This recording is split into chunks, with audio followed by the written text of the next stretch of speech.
Hello everyone, कैसे हो आप सभी लोग। वेलकम टू जैसे स्टडी क्लासेस।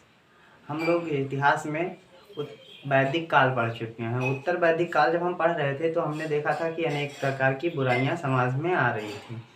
तो उत्तर वैदिक काल जो है 600 ईसा पूर्व तक, 600 ईसा बीसी यानी ईसा पूर्व था। उसके बाद का समय जब आया तो गंगा के मध्यवर्ती इलाकों में क्या हुआ, समाज के प्रति लेकर जागरूकता उत्पन्न हुई कि ये तो गलत अवधारणाएं हम लोगों के समाज में हैं। तो गंगा के मध्य क्षेत्र में लगभग 62 संप्रदायों का उद्भव हुआ था। उसमें से जैन धर्म और बौद्ध धर्म बहुत महत्वपूर्ण है। इनसे अक्सर एग्जाम में क्वेश्चन पूछ लिया जाता है, तो इनको हम पढ़ते हैं। सबसे पहले हम बौद्ध धर्म देख लेते हैं। बौद्ध धर्म जो है, इसके संस्थापक गौतम बुद्ध हैं। इनका जो मूल नाम है वो सिद्धार्थ है। संस्थापक कौन है?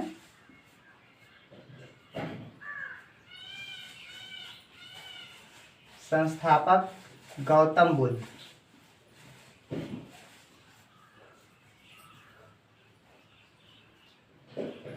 मूल नाम सिद्धार्थ।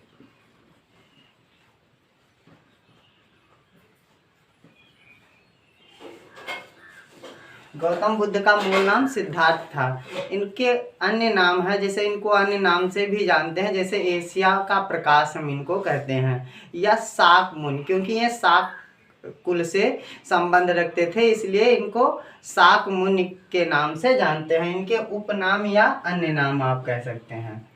अन्य नाम जो हैं वो शाक मुनि, शाक मुनि और एशिया का प्रकाश।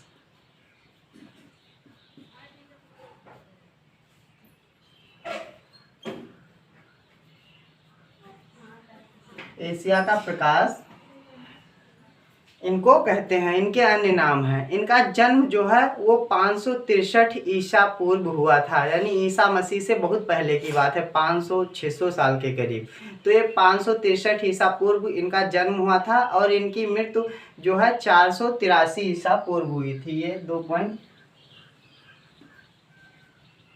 जन्म जो है वो 563 ईसा पूर्व बीसी लिख देते हैं, और मृत्यु है 483 बीसी में, यानी ईसा पूर्व में हुआ था इनकी मृत्यु हुई थी। इनके पिता जो थे उनका नाम शुद्धोधन था और माता का नाम महामाया था। पिता कौन थे?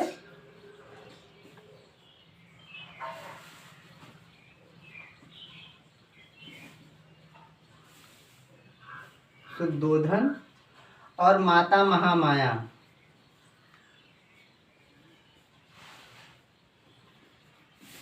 महामाया। जब इनका जन्म हुआ उसके 7 दिन के बाद ही इनकी माता की मृत्यु हो गई।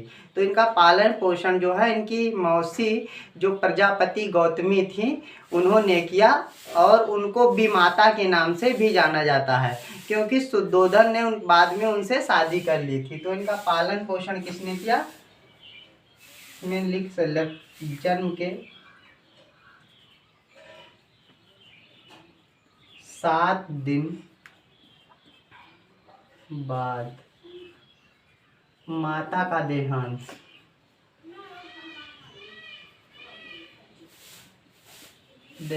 हो गया। तो इनका पालन पोषण कौन करेगा?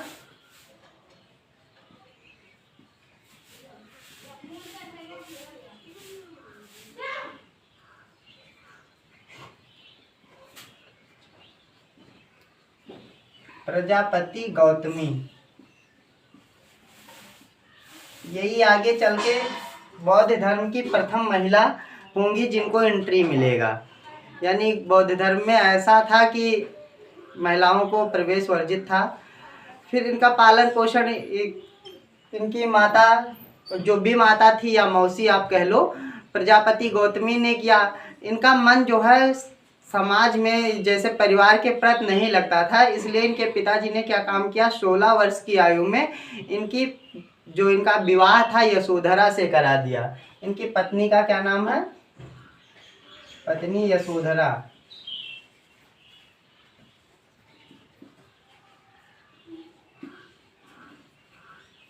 यशोधरा 16 वर्ष की आयु में। सोचिए, इससे इनका मन परिवार में लगने लगे। तो इनको एक पुत्र प्राप्त हुई जिसका नाम राहुल था। राहुल का तात्पर्य होता है एक और बंधन या बाधा। पुत्र जो कौन है, पुत्र है राहुल। इसका अर्थ क्या होता है, अर्थ ब्रैकेट में लिख देते हैं, एक और बंधन।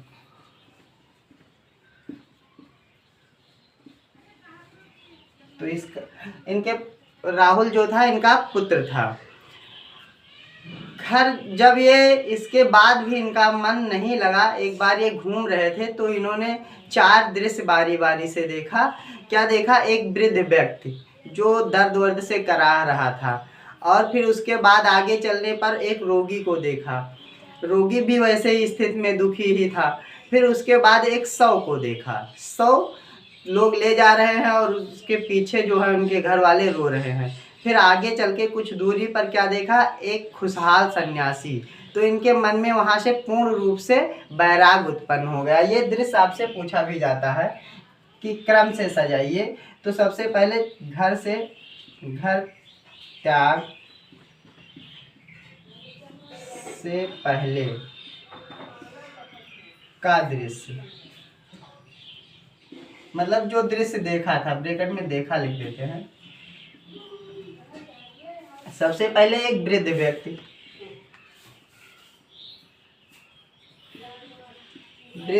और दूसरा नंबर क्या, रोगी देखा। फिर तीसरा नंबर एक शव देखा, एक शव मतलब लाश, मृत व्यक्ति। और चौथे नंबर पर खुशहाल सन्यासी।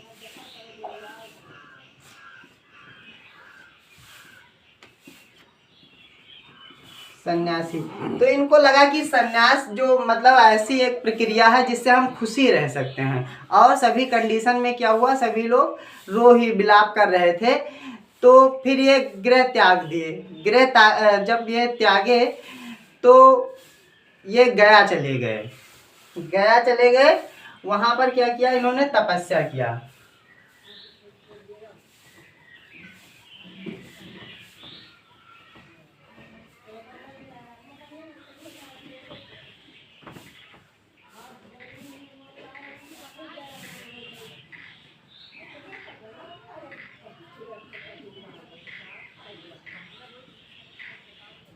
गया चले गए। गया कहाँ है, बिहार में है। तो ये जब गया चले गए, इस गृह त्याग की प्रक्रिया को क्या कहते हैं, महानिष्क्रमण, मतलब घर से निकलने की प्रक्रिया को महानिष्क्रमण के नाम से जाना जाता है। तो गृह त्याग की प्रक्रिया को महानिष्क्रमण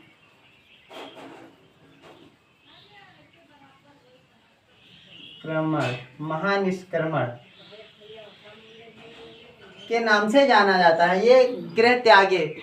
फिर उसके बाद क्या हुआ, तो ये वहाँ गए तो वहाँ पर एक निरंजन नदी थी, निरंजन नामक नदी थी जो आधुनिक में फल्गुनी नदी है। उसके नीचे एक पीपल के वृक्ष के नीचे बैठकर तपस्या करने लगे। तो ये किसके नीचे तपस्या किए थे, निरंजन नदी, पूर्व नाम निरंजन, आधुनिक नाम फल्गु या फल्गुन नदी, पीपल का वृक्ष।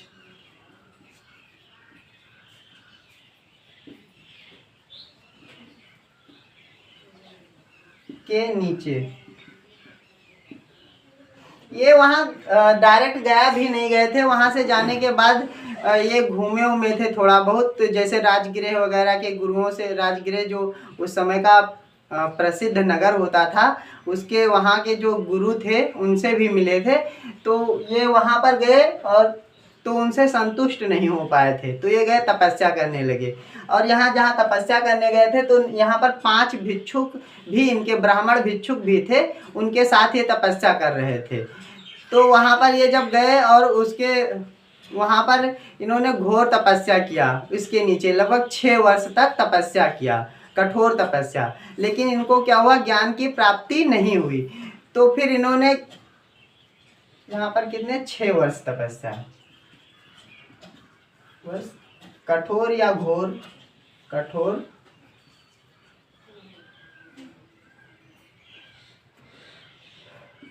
तपस्या किया, लेकिन इनको ज्ञान की प्राप्ति नहीं हुई। तो यहीं पर गया में एक सेनानी की पुत्री थी, उसके द्वारा इनको खीर दे दिया गया और इन्होंने खीर खा के क्या काम किया, अपने तपस्या को भंग कर दिया, मतलब तोड़ दिया तपस्या। तो इनके साथ जो अन्य ब्राह्मण भिक्षुक थे वो तपस्या कर रहे थे, तो वो छोड़कर क्या किए, चले गए। इनको कहे कि आपने तो हम मतलब नियम का उल्लंघन कर दिया है। तो नियम का उल्लंघन करने की वजह से इनको छोड़ के जब चले गए, फिर इन्होंने दोबारा से तपस्या करने के लिए अपने आप को मतलब फिर से तपस्या में लीन किए। तो 49 दिन के बाद दोबारा से जब पुनः तपस्या के लिए अपने आप को इन्होंने लगाया, तो 49 दिन के बाद इन्होंने क्या, इनको ज्ञान की प्राप्ति हुई, बोध की प्राप्ति हुई, बोध हुआ। तो इनको पुनः तपस्या से इन्हें 49 दिन के बाद बौद्ध की प्राप्ति हुई, बौद्ध की प्राप्ति मतलब बौद्ध मतलब ज्ञान की प्राप्ति हुई। तो इसी वजह से ये जो गया था वो बौद्ध गया हो गया। आपने देखा पढ़ा होगा बौद्ध गया लिखा होता है, तो बौद्ध जो था वो बौद्ध गया हो गया, बोध गया, और साथ में पीपल क्या हो गया, बौद्ध वृक्ष हो गया। पीपल को बौद्ध वृक्ष के नाम से जाना जाने लगा। पीपल के वृक्ष को बोध वृक्ष, बोध वृक्ष। और गया को किस नाम से जाना गया, ज्ञान प्राप्ति के बाद ये जाना गया है, तो गया को बोध गया,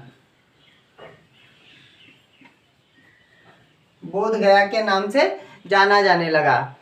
फिर इसके बाद ये क्या हुआ, वहां से ये चले आए। यहाँ पर इन्होंने 2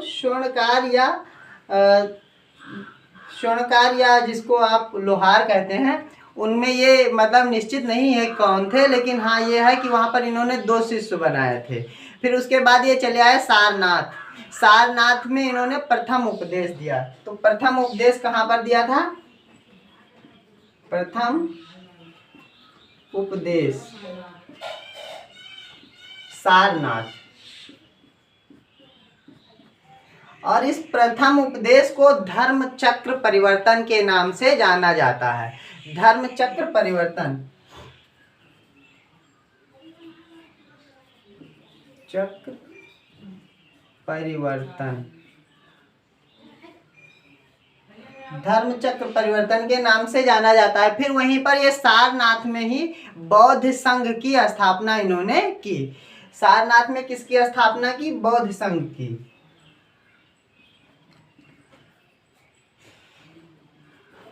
बौद्ध संघ की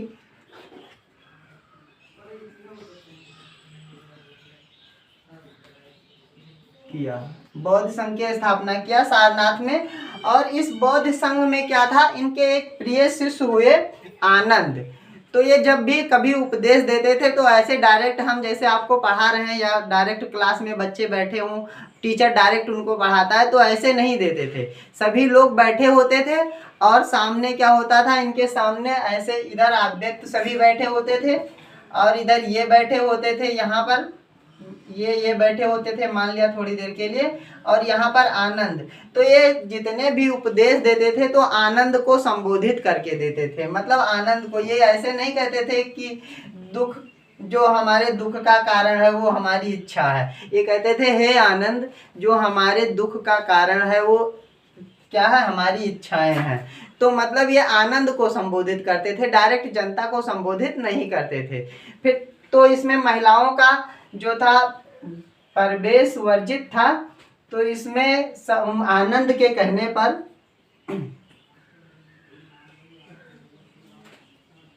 आनंद के कहने पर महिलाओं को प्रवेश के लिए प्रवेश प्रारंभ हुआ।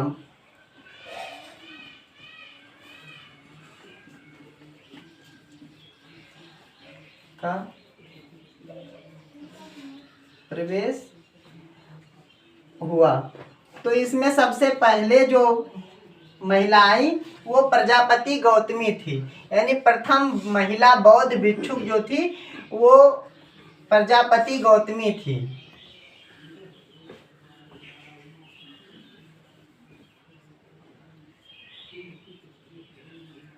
प्रथम महिला बौद्ध।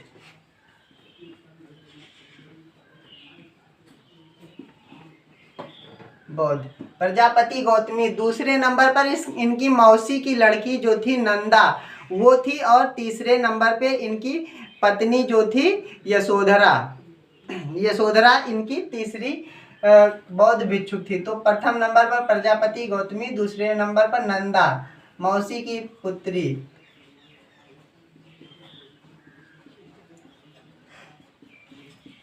और फिर तीसरे नंबर पर इनकी पत्नी। ये 3 महिलाएं थी। और ये जो अपनी उपदेश जो अपना देते थे वो पाली भाषा में देते थे। पाली भाषा में ये अपने उपदेश देते थे, ये बात आप याद रखेंगे। उपदेश की भाषा पाली थी। यही भाषा आगे चल के जैन धर्म में प्राकृत में बदल जाएगी। फिर इसके बाद कुछ घटनाएं जो हैं इनके जीवन में, जिनको हम विभिन्न चिन्हों के द्वारा जानते हैं, उनको देख लेते हैं, क्योंकि डायरेक्ट क्वेश्चन यहाँ से बन जाते हैं। ये हुआ बौद्ध धर्म के बारे में। इनकी मृत्यु तो हम बता ही दिए हैं, 483 ईसा पूर्व में हुई थी। तो इनके जो है विभिन्न धर्म घटनाएं और चिन्हों को यहाँ हम लिख लेते हैं। घटनाएं और चिन्ह।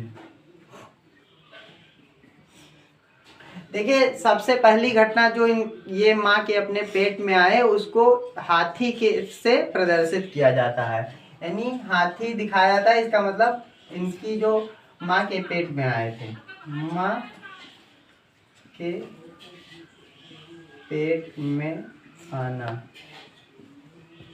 ये इनके महात्मा बुद्ध जो आए थे माँ के पेट में, इसको किससे, हाथी से प्रदर्शित करते हैं। और फिर उसके बाद जन्म को हम कमल के फूल से, और यौवन मतलब युवा अवस्था को साँड़ से प्रदर्शित करते हैं। जन्म को कमल के फूल से,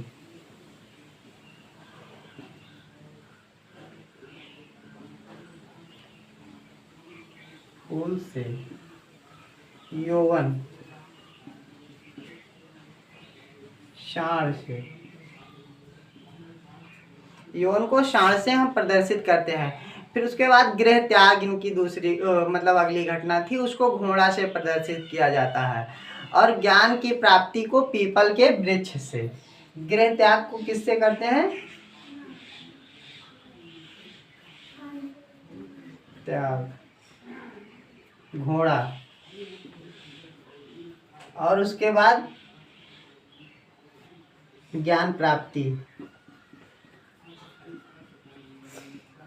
पीपल के वृक्ष।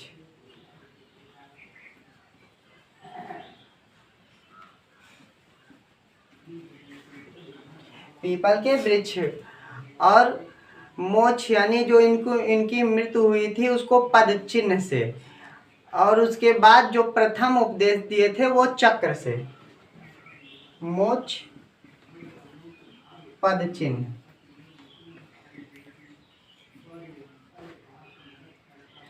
और उसके बाद क्या हुआ, मोक्ष के बाद जो हुआ इनका प्रथम उपदेश चक्र से और महापरिनिर्वाण, इनकी मृत्यु को क्या कहते हैं, ये पॉइंट अक्सर पूछ लिया जाता है एग्जाम पे। मतलब बौद्ध में महान महात्मा बुद्ध की मृत्यु को क्या कहते हैं, महापरिनिर्वाण। तो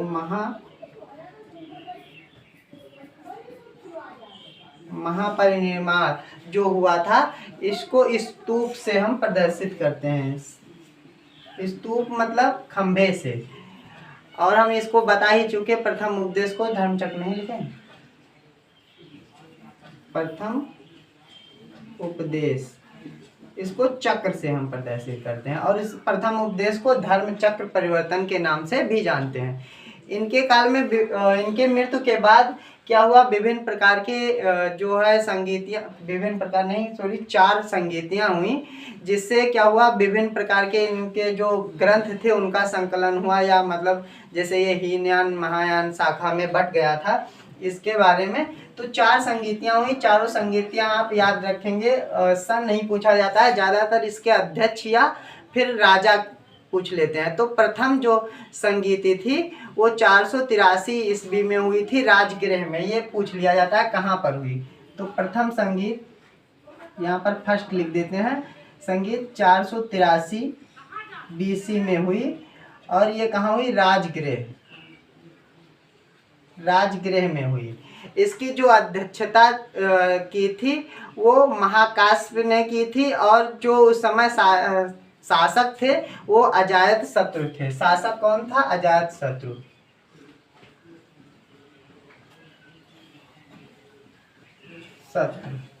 और महाकाश्यप जो थे इसकी अध्यक्षता किए थे। दूसरी संगीत जो हुई थी वो 383 ईस्वी में हुई थी, वैशाली में हुई थी और इस समय जो शासक थे कलाशोक थे। 383 में 100 साल के बाद हुई BC में। और ये कहाँ हुई, वैशाली।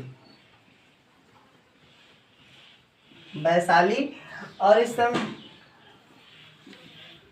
कलाशोक जो राजा थे वो थे और इसकी अध्यक्षता जो है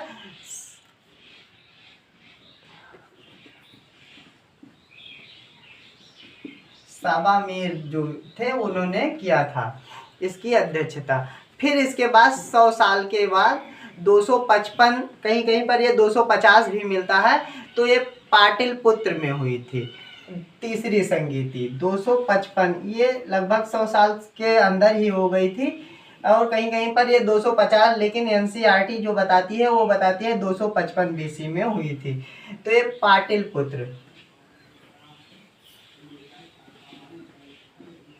पाटलिपुत्र में हुई थी।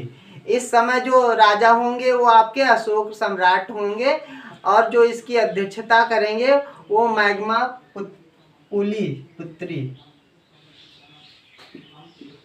अशोक होंगे। और इस समय के अध्यक्ष वो पूछे नहीं जाते हैं, मैग्मा पुली आप ऐसे याद रखना, मैग्मा पुली। और चौथी जो बौद्ध संगीत हुई थी वो प्रथम शताब्दी में हुई थी, क्योंकि 6वीं शताब्दी से इस तरफ हम आ रहे हैं 2000 की तरफ, सन की तरफ, तो ये शताब्दी ये प्रथम शताब्दी में हुई थी, प्रथम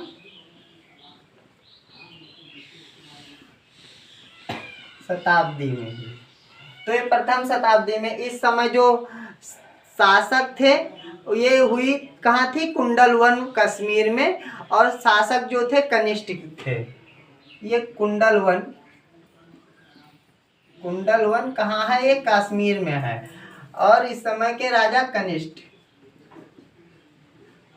कनिष्ठ थे।